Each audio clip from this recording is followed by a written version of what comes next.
What's up, nerds? Welcome back to the Raging Rainbow. My name is Dylan, doing a comic book review today of Airith #1.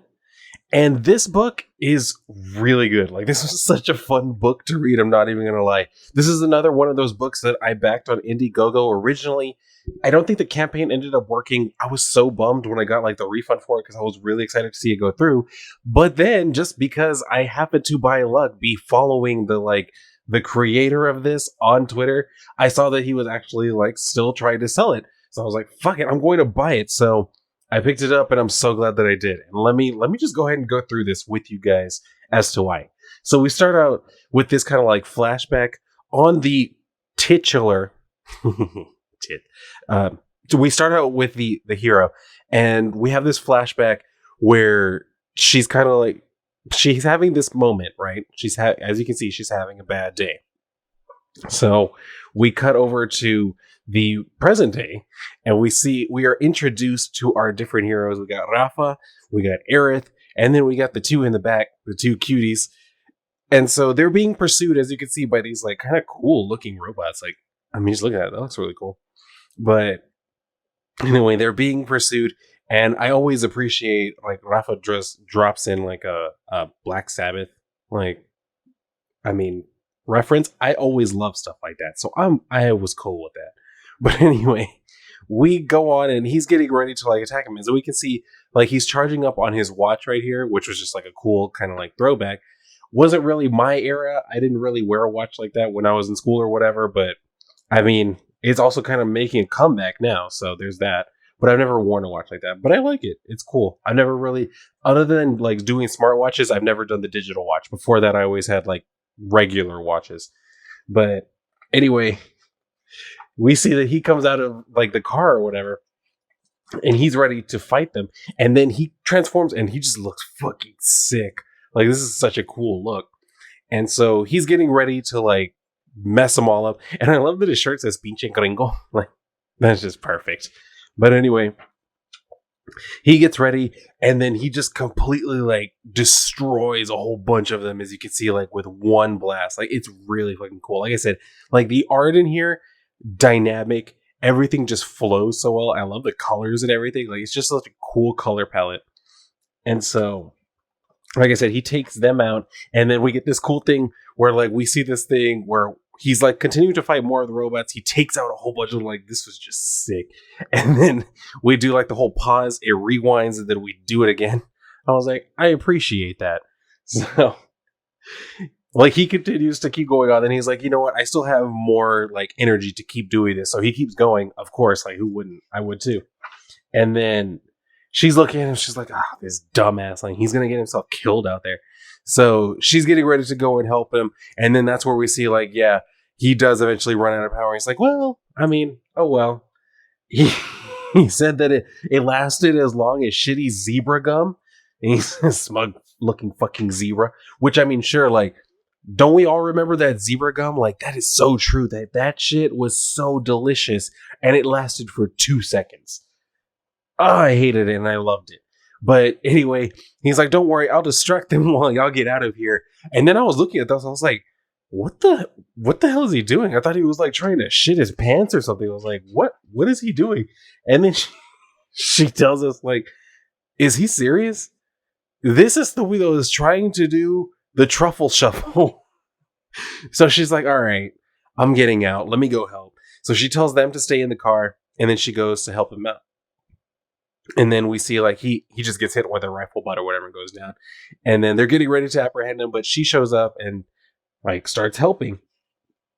Because she says that, hey putos, why don't you pick on someone hot and fucking badass instead? And he's like, hey, I'm hot and badass too, which, bro, just let the lady take her moment.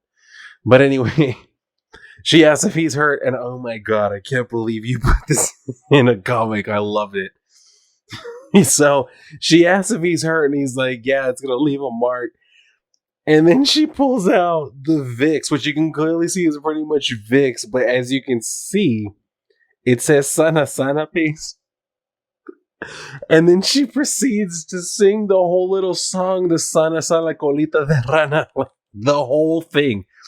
And oh my god, I did not expect to ever see that show up in a comic book. So thank you for that. You're a dumbass, though. Thank you again. But anyway, so she gets ready and she ends up transforming, and she also just looks fucking bad as hell. Like, look at that. That looks amazing. So she transforms and she's getting ready to fight. I still can't get over the whole Sana thing.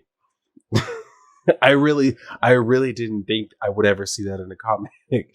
But anyway, she goes on and she's talking to them in Spanish, and then he tries to talk in Spanish too, and she's like, "Oh my god, what?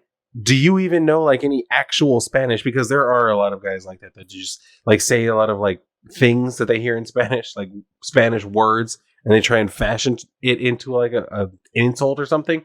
It happens. So that's where she asks him if he knows any actual Spanish, and he says, "Yeah, me cago en todo lo que se menea." She's like, "That's not even." Never mind, and I'm not going to tell you what he said. So we go on, and then we see that she has this like this moment where she takes them out. Like, it looks pretty cool, fucking cool. Like, like I said, the action in this is just amazing. But then she has this like flashback or whatever that kind of it causes her some pain. I'm assuming because it causes her to like drop down to her knees and everything. She like cries out in pain. And so he's asking her like, "What the hell was that?" or whatever. And she's like, "No, don't worry about it. Like, look, we got other problems, as you can clearly see." So that's where they're like, "All right, let's get the hell out of here," because like her power fades off too. And then we can see she busts the tetas back out. And then they're like, "All right, yeah, it's time to get the hell out of here." So they're getting ready to leave. And then the little one wearing a mask that's, I think is that a unicorn or like a goat? Something, it has a horn, but anyway, so like it's coming up, and then the eyes start glowing, but he's like, "Oh, hold up, don't do that, put your mask down." And like it gets kind of like frustrated or whatever, and it pulls out a trilighter. Like, yo, when you put the trilighter in this, that took me back to grade school, dude. Like, damn, wow. So they have a trilighter bomb, and they throw that at them, which of course causes the desired effect to just kind of like explodes in this nice explosion of color, which nice. I mean, obviously it's a tricolor bomb, so that's what you would expect it to do, but it just looks really cool. So they managed to get away, and then we see like the little fish is about to repeat what he had said earlier, and Aerith is like, "Don't you even dare."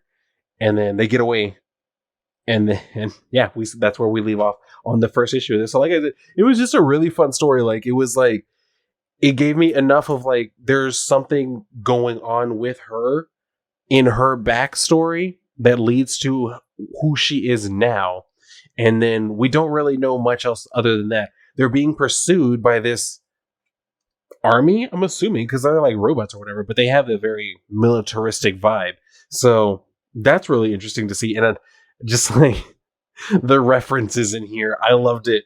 The references in here, it took me back to being younger. It really did. Like, every page turn of this felt like I was like back in my hometown, which isn't something I always enjoy. But in this case, it was like the perfect blend of nostalgia for me. Maybe that's just me personally, but I really did enjoy it. So, I mean, that's just my personal thing. I don't know if anybody else has had a chance to read this yet. If not, I will post, as I always do, with independent comics, because as I always say, we need to support more independent comics. Always. If there are books you want to read, there are stories you want to read, trust me, there are creators who want to sell that story to you. So always support them when they do that. Especially like this came with so much. Like, when you open it up, there's this that has like, as you can see on the cover, it has like a link to a Spotify song. When I ordered the book, I got a video from the creator that's like a specialized thing. Like, there's so much that comes with this that it's not even just what you're getting. And then like the book is autographed as well. I mean, everything. You get so much for what you're actually paying for. And it's the perfect time to do it. Like I said, if there's a story you want to read, trust me, there's probably someone out there who's probably written it and is trying to sell it to you. You just got to go and find them and buy it. And that's exactly what I got here. Like, this was such a fun story, and I cannot wait to get the next issue whenever it comes out. So, and I'm hoping that's going to be soon. But hey, you can't rush this stuff. So I'm willing to wait. And in the meantime, I mean, I have a fun story to read. Like, this is just a fun story to read over and over again, especially because, like I said, I probably will never stop laughing at the Sana reference like that. Oh my God, that was perfect. But anyway, yes, if you guys have had a chance to read this, I would love to know what you thought. And if you can, then do go support this book. Pick it up. I mean, it came with such a cool box. Like, I can't even tell you. Like, it's like a pink cassette case. I should have brought it in here just that way I can show it to you guys. Damn it. But anyway, yes, like I said, you're getting so much for what you actually, like, what you're paying for. You're getting so much value. And I ended up getting a shirt too. I should have worn it, but I needed to wash it first. So anyway, you'll probably end up seeing me wear it, and I will reference it in a future video. But anyway, guys, that's going to do it for me here. So if you guys are done, then go read a book, especially that one. But if not, then I will see you on the next video.